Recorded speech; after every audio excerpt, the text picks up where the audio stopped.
Hello everyone, I'm excited to announce that I'll be part of Legends 90.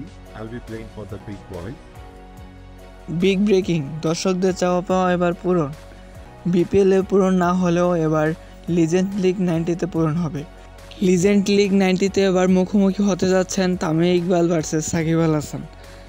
তাদের এই প্রতিদ্বন্দ্বী match হবে খুবই আকর্ষণীয় দর্শকদের জন্য, কেননা এবার বিপিএলে তাদের না দেখা গেলেও সেখানে খেলবেন একজন আরেকজনের প্রতিদ্বন্দ্বী হিসাবে।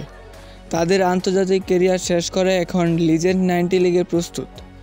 বিগ বয়েজের হয়ে খেলবেন তামিম ইকবাল, যেটি তিনি গতকাল বিগ বয়েজের অফিসিয়াল ফেসবুক পেজে একটি ভিডিও বার্তার মাধ্যমে নিশ্চিত করেছেন, এবং দুবাই জায়ান্টের হয়ে খেলবেন সাকিব আল হাসান।